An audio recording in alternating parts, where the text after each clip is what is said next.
আজকে একটা ইজিয়েস্ট ওয়েতে আপনাদেরকে স্যান্ডউইচ বানানো দেখাবো। থাকবে পাউরুটি, বাসায় চিকেন না থাকলে কোনো সমস্যা নাই। এই যে আলু ভর্তা করে নিয়েছি, নর্মালি যেভাবে আলু ভর্তা করি আমরা। এটা হচ্ছে চিজ। এই তিনটা জিনিস লাগবে।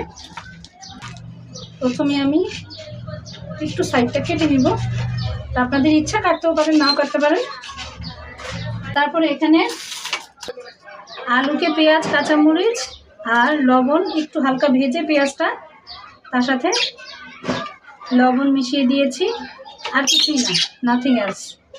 খুব সহজে বাসায় চিকেন না থাকলেও এই স্যান্ডউইচটা আপনারা বানিয়ে খেতে পারবেন।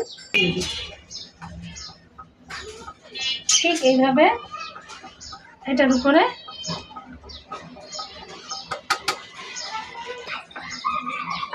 পটেটো চিজ স্যান্ডউইচ ওভেনে বেক করা যাবে। চুলায় ফ্রাই প্যান দিয়ে একটু কিছুক্ষণ ঢেকে রাখলে চিজটা গলে যাবে। কেমন হলো মজাদার স্যান্ডউইচ জানাবেন কিন্তু। আল্লাহ হাফেজ।